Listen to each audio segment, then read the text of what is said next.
Chapter 10. Double, double, toil and trouble. Harry flopped onto a seat on the Hogwarts Express, feeling like he'd been run over by a dragon. That potions exam was vicious, he muttered. Oh, I can't remember if I included the fifth step in creating a forgetfulness potion. Hermione worried, rifling through a book. Hey, Ron said. At least they're over now. They were done. It was end of term, they'd finished exams, and Harry was about to spend his first summer holiday with Sirius. He couldn't wait. Isn't there a quicker way to get back to London than this? He complained. Hermione opened her mouth to speak, but surprisingly it was Ron who answered. The night bus will take you anywhere really fast, but not everyone would fit on it. Mum used it a lot when we were kids. You just raise your wand and think of trying to get somewhere. Ron shuddered. It's a right joke, though I was gonna die last time I was on it. Not worth it. Harry huffed. Stupid magical transportation. Baena Fallrodent stroked his cheek with her tail to soothe him. The mirror in his pocket buzzed and Harry withdrew it. Sirius. His godfather was looking entirely too panicked for anything good. Pettigrew's escaped, Sirius growled. Oh no, oh no, oh no, Ron shrieked. He's coming for me. After all this time sleeping in my bed, he's coming for me again. Oh no, what am I going? Stupefy, Harry muttered, and Ron collapsed to the floor. Please, Sirius, continue. Sirius' lips twitched in what Harry thought was amusement. Did you just stun Ron? If I say no, will you believe me? Sirius grinned. I suppose I'll have to. Hermione was quietly snickering in the corner. She levitated Ron onto a seat so that he was slumped over asleep. Now, be on your guard when you get off the train. Remus and I will be waiting for you under the sign for the platform, so come straight over, okay? Roger that, Harry said, and slid the mirror away. Hermione picked up a book, and Harry grabbed one of his own, hoping he'd be able to enjoy a peaceful ride back to London before becoming immersed in the chaos of living with Sirius. Potter, Malfoy spat, barging unannounced into their carriage. Harry sighed. We're busy right now, Malfoy, so just go away. He made a shooing motion with his hands. We'll assume that whatever it was that you came in to say was suitably witty, and your goons cackled in amusement, while I flushed with indignant embarrassment and rage. I what? Malfoy said. Yes, you're very scary, off you pop now. Harry flicked his wand and a blast of wind blew Malfoy out of the room and into the corridor, slamming the door shut behind him. Colloportus, Harry muttered, and the lock clicked shut. The doorknob rattled several times, but eventually Malfoy stalked away. Hermione gave him an appraising look. You've really improved with your studies lately. Harry flushed. Were you holding back before? Harry smiled weakly. Well, I wouldn't say holding back, exactly, he hedged. Harry James Potter, Hermione growled, and Harry was lectured about academic achievement and reaching his potential all the way to King's Cross. He even considered waking Ron up, but realized that just meant two of them would have to suffer. He then considered jumping out of the carriage window, but figured he was just making Voldemort's job easy for him. By the time they reached the station, Harry was more than ready to get off the train. Ron had woken up halfway through the rant and was curled up in a corner with his hands over his ears, whimpering. Harry wasn't far from that state himself. See you in a couple weeks, Harry yelled and grabbed his trunk, running off the train. Sirius, thank Merlin, you have to save me, he cried as he almost instantly ran into his godfather. Sirius sneered and Harry frowned. Wait, Morsemorder, Sirius cried, pressing a scarf to Harry's neck. Immediately it felt as if something had hooked about his navel and yanked. Harry yelled as he was pulled through space, and he landed on the ground with a thud. He rolled with the movement and came up with his wand in his hand. You're not serious, Harry said. Polyjuice, perhaps. Sirius, doppelganger, grinned and licked his lips. A jet of light flew from his wand and Harry ducked, hiding behind a massive stone. As Harry glanced about, he realized he was in a graveyard, nowhere he'd ever been before. Suddenly there was a burst of pain on his forehead and Harry screamed, clutching his scar. Master, Baena Fallrodent hissed. Harry fell forward and curled up on the ground. The pain was fading, but it was still there, as if his scar was being created anew, splitting his skull apart. Run and hide, he replied through gritted teeth, and she slithered away. His wand was snatched from his grasp, and Harry was bound to a stone angel. He squirmed, but the ropes only tightened, almost choking him.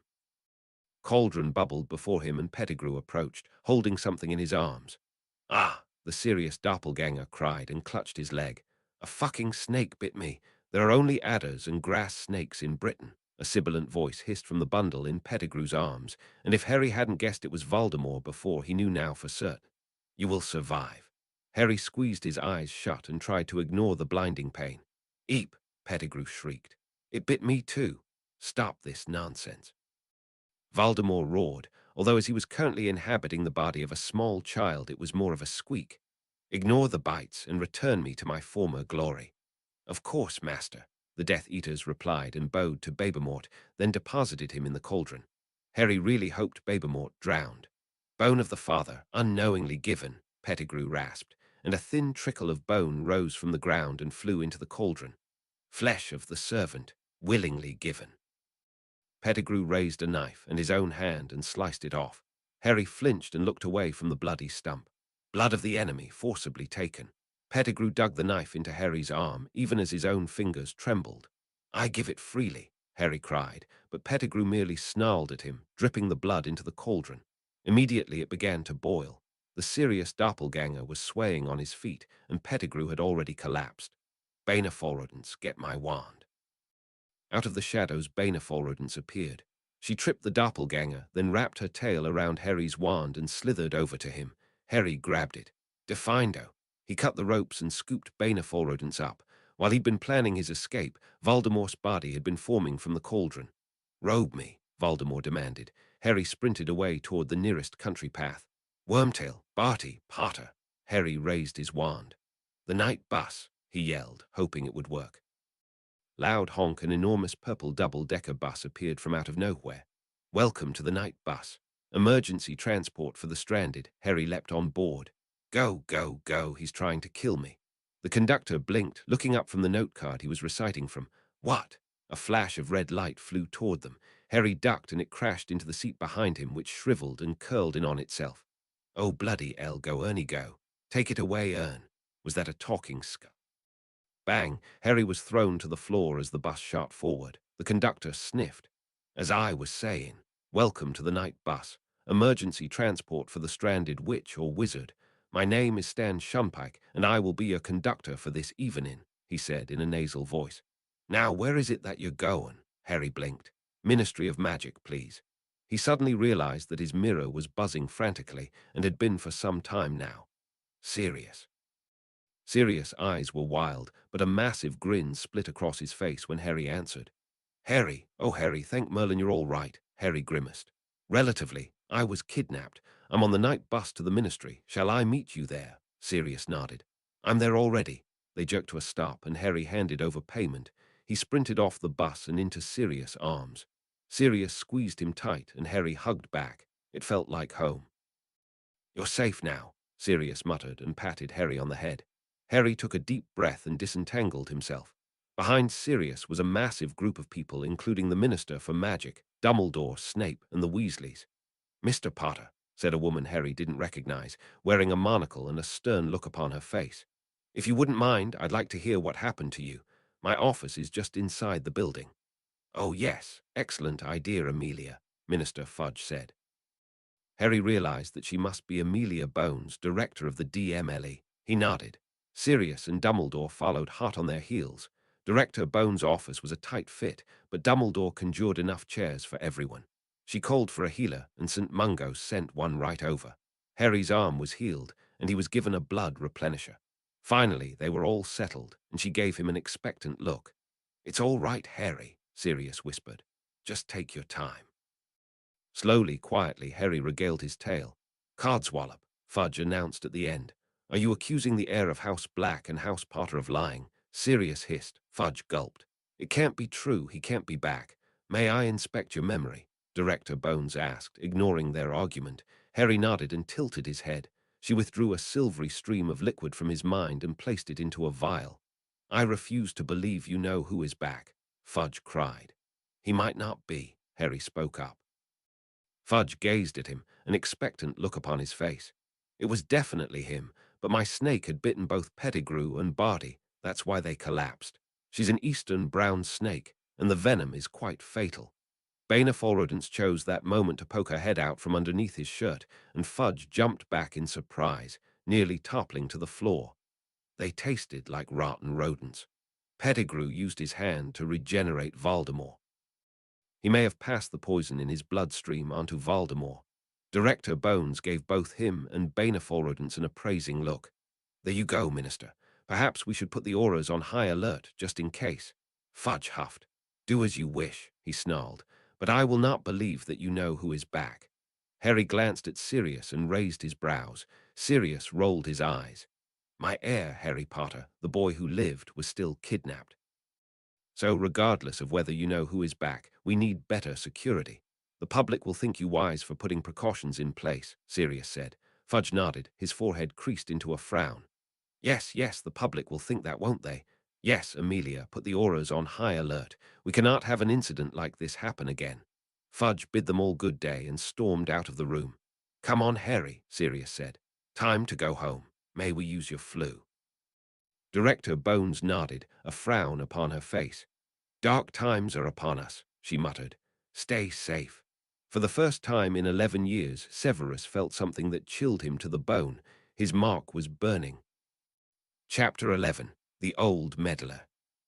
Harry ambled down the stairs for breakfast, Baneforadance curled around his waist. She refused to leave him alone since his kidnapping.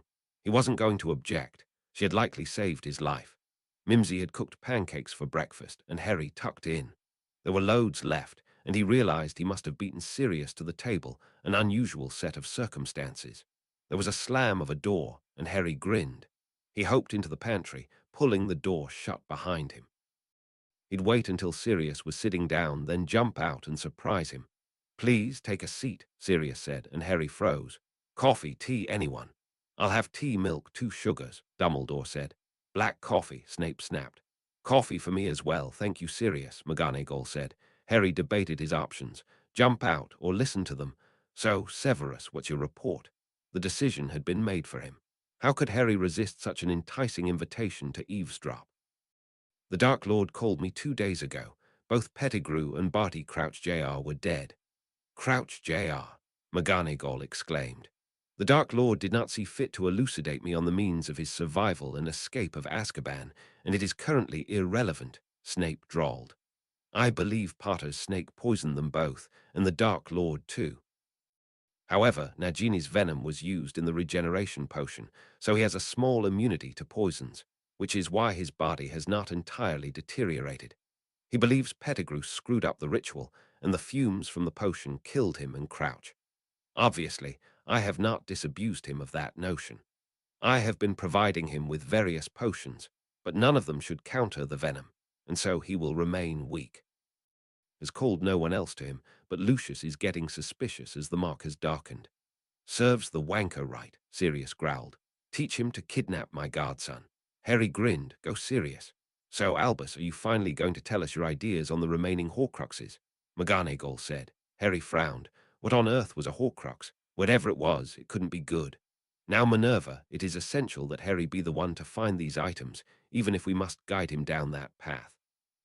Ding, Sirius shouted. Ding-a-ling-ding. Unfortunately, I agree with Black.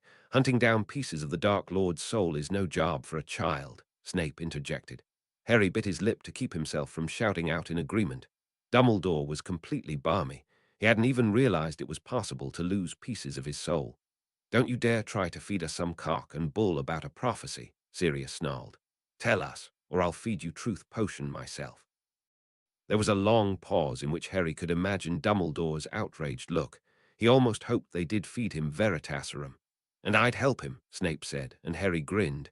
Dumbledore sighed. Very well. The new wards have detected the presence of a Horcrux within the school. And you didn't think to tell us, McGonagall screeched. You've finally lost it. We'll collect that later. Continue, Sirius said. I believe them to be items from Voldemort's past, stored in places of great importance to him. Most likely 3. The book, a locket that once belonged to his mother, and a ring that belonged to his grandfather. The book was given to his most trusted follower, Abraxas Malfoy, passed on to his son, Lucius. One item is evidently stored in the first place he called home, and one item stored somewhere relevant to his history. Perhaps the town his parents grew up in. You're a bloody fool, Albus Dumbledore, keeping this to yourself, McGonagall growled. Let's go get them. There was a scraping of chairs, and the 4 of them left the room. Harry waited until he heard them all leave, and he sneaked out of the cupboard.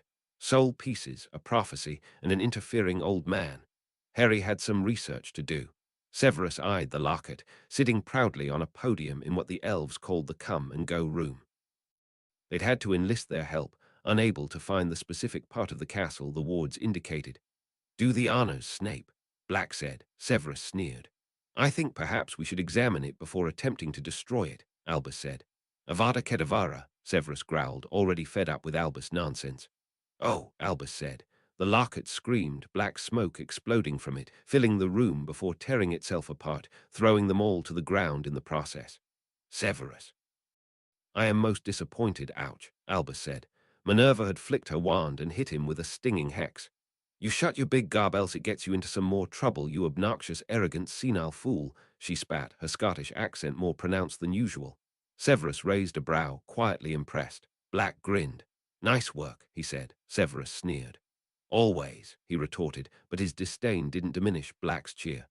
"Two down, one to go," Black remarked gleefully. "Come on then, let's go explore his parents' digs." Severus rolled his eyes, but followed Black out the room, Minerva and Albus hot on their heels. It took very little time to exit the school and apparate to Little Hangleton, and Severus realized with horror that he recognized the area. He disillusioned himself immediately. "Albus, the Dark Lord inhabits the manor across from here," he growled.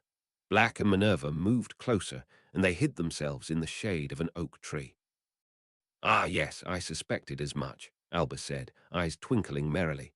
Severus cancelled the disillusionment charm so as to glare at Albus properly. "And you didn't think to warn us?" Black hissed, and Minerva had a similarly incredulous look upon her face. Severus took several deep breaths to gain control of his emotions. "Well, it's not as if we're going to be knocking on his front door," Albus replied. "Near enough," Severus muttered. "Just lead us to the bloody Horcrux." Why did their only source of knowledge have to be an insufferable, delusional old man? They followed Albus up a winding dirt path that led away from the village. It was overgrown and had obviously not been used in some time. Eventually, they came across a small, run-down shack. Severus fancied he could feel the malevolent aura of the Horcrux even from outside.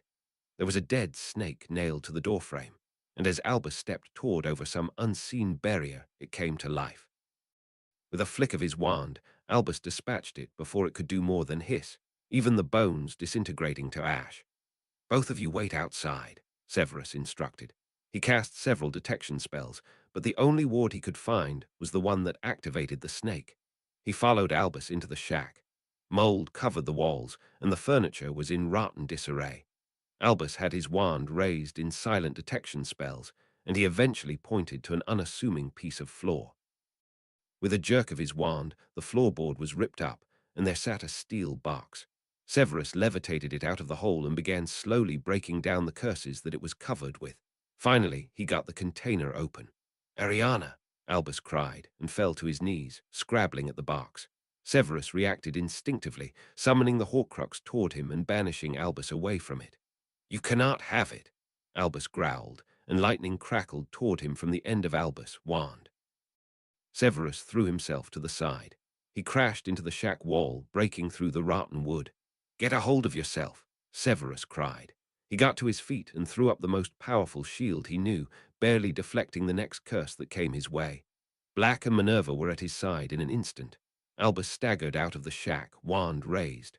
Another curse lanced toward them, but fizzled out halfway. Albus was staring at his wand in horror. He threw it away from himself, and his questionable sanity seemed to have restored itself. "My apologies. It seems I am unusually susceptible to compulsion of that kind," Albus said quietly. Severus took a moment to get this breath back before casting several containment charms upon the steel box. "Of what kind, exactly?" Black questioned suspiciously. Albus' shoulders sagged. With a wave of his wand, the shack was restored to its previous state. "Perhaps I should inform you after its destruction." Severus huffed, but didn't disagree. "Although, I don't suppose you'll allow me to examine it." Severus narrowed his eyes. "I think, perhaps, you ought to leave, Headmaster, as you seem to be unable to fully resist this object's charms," Minerva said. Albus nodded sharply, and with one last glance at the box Severus was clutching to his chest, he disapparated.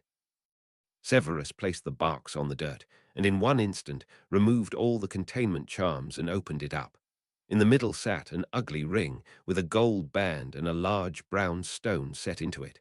Grey smoke poured out of the stone, slowly forming a body. "Oh, save, don't you want to see me again?" Lily asked as her features formed.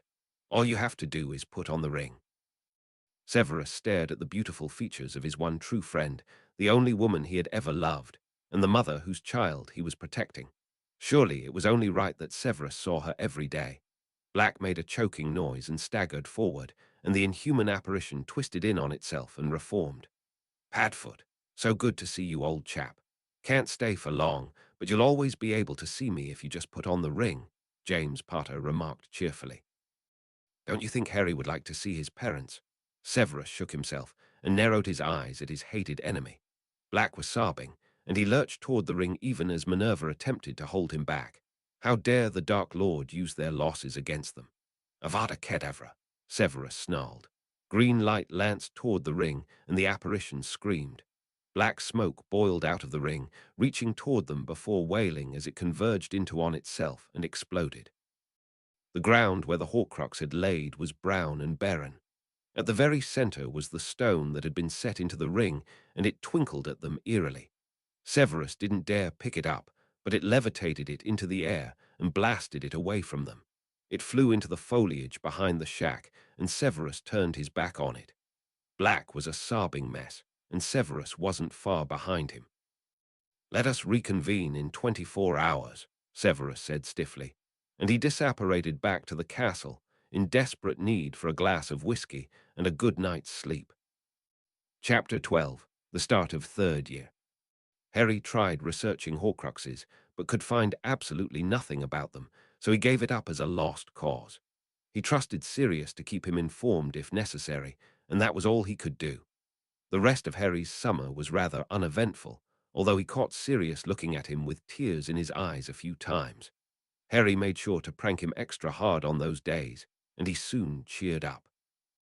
As much as Harry loved messing around all summer, he missed his friends and he missed Hogwarts, and so he was delighted when September once came around. Harry was seated next to Remus, who was apparently teaching defense for the year. "Harry," Hermione screeched as she entered the carriage and threw her arms around him. Harry patted her on the back awkwardly. "Hey, Hermione.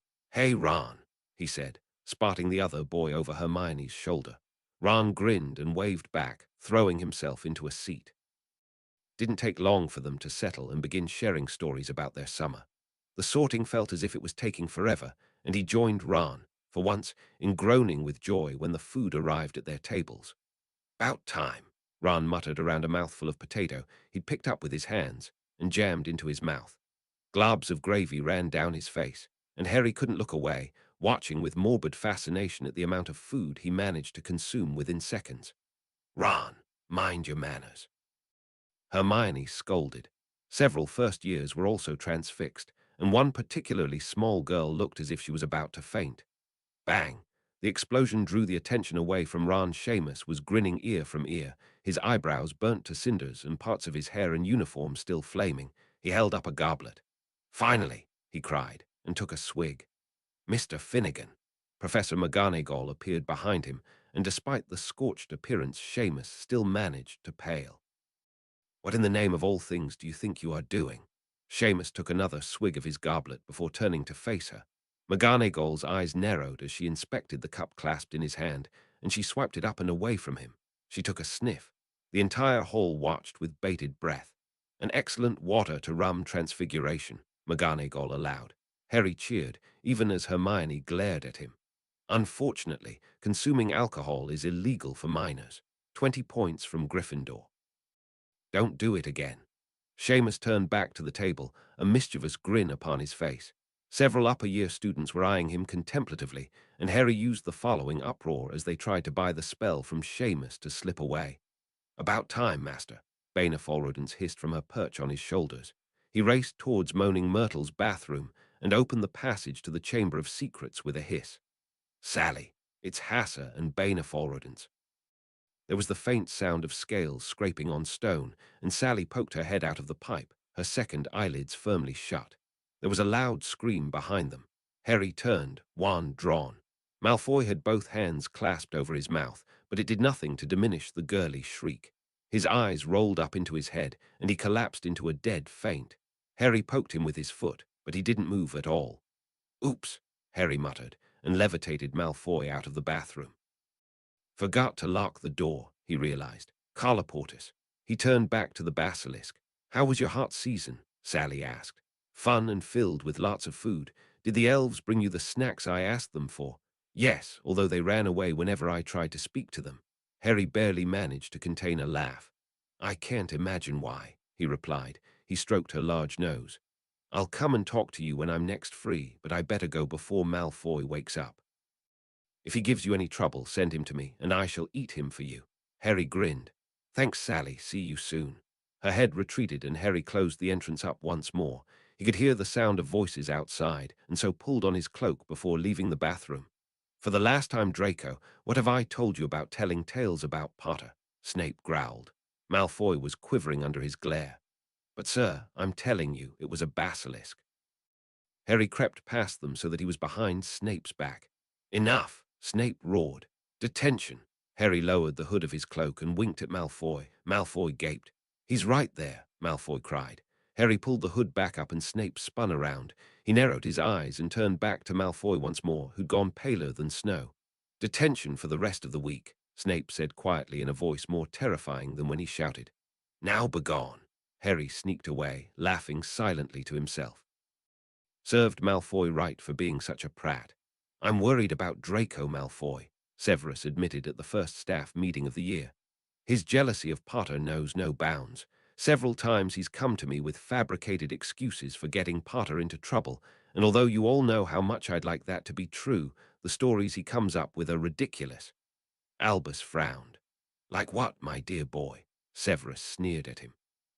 "The dragon that in first-year Potter was apparently smuggling off the grounds. The Polyjuice Potter had apparently brewed. The time Potter apparently hid in Lockhart's office and escaped through a hole in the wall that disappeared before I could even see it. The girl's bathroom Potter apparently spends his time in. The basilisk that Potter apparently has at his disposal. It's ludicrous. He's seeing Potter when he's not even there. I think he might be delusional," Severus concluded. "That is most worrying," Albus agreed. "Perhaps we should have a discussion with him this evening." Severus nodded his approval. "Now, moving on, any other matters we need to discuss?" "Seamus Finnegan has finally discovered how to transfigure water into rum," Minerva said. Severus bit back a groan. Every few years, a dedicated student managed to create alcohol, and the resulting year was chaos. "Obliviate him," Severus suggested. Albus frowned at him over his half-moon glasses in disappointment. Minerva pursed her lips, and Severus was certain she was holding back a smile. "That's unethical, I'm afraid," she said. "You'll all have to keep an eye on your older students this year," Albus said. "And Minerva, please impress upon Mr. Finnegan the importance of keeping that spell to himself." "Fat lot of good that'll do," Minerva muttered. "Did anyone see where Harry disappeared to during supper?" Lupin piped up. Severus turned to glare at the werewolf. Lupin smiled mildly back at him. "Probably getting up to some sort of mischief," he growled. "Undoubtedly. He's a 13-year-old boy," Lupin agreed. "I saw him in the Gryffindor common room earlier," Minerva offered. "Whatever he was doing, it was brief." "Thank you, Minerva," Lupin said.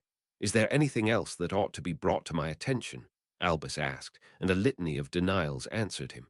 "Very well. Thank you all for coming, and good luck with your first set of lessons tomorrow. Poppy, would you mind staying behind? And Severus, would you be as good as to fetch Draco for us?" Severus nodded and departed to find his troublesome student. Poppy was waiting quietly in one corner, and she cast a few subtle diagnostics as Draco walked in. Severus glanced at her, but she shook her head. Nothing wrong with him, as far as she could tell. Draco was glancing nervously about the office, his eyes darting between the three of them. "You asked for me, headmaster." "Yes, my boy. Please take a seat," Albus said. Draco settled into the seat before the desk, looking tiny against the large wooden chair. "Now, Severus has come to me with concerns that you've been seeing things that aren't there." Draco's jaw dropped and he turned to glare at Severus. "No, sir. It's all true. I'm not imagining things. I know it." "Perhaps the best way to settle this would be for us to view the memories with you," Albus suggested. Severus nodded. A sound idea. How? Draco demanded. Albus frowned, but stood to retrieve his pensive. This is a device that will allow us to extract your memories and view them as if we were standing next to you. Think of the times you believe to have seen something that no one else has. Draco grimaced, obviously deep in thought. Albus placed his wand against Draco's forehead and withdrew a long string of memories, placing them into the pensive. Both he and Albus plunged forward into the liquid. As Severus watched each memory, inspecting it for signs of duplicity, his anger grew and grew. Eventually, he fell out of the pensive to be greeted by Draco's smug grin. "I told you so," Draco said, while Severus was still trying to find words to describe his anger. Albus was chuckling beside him.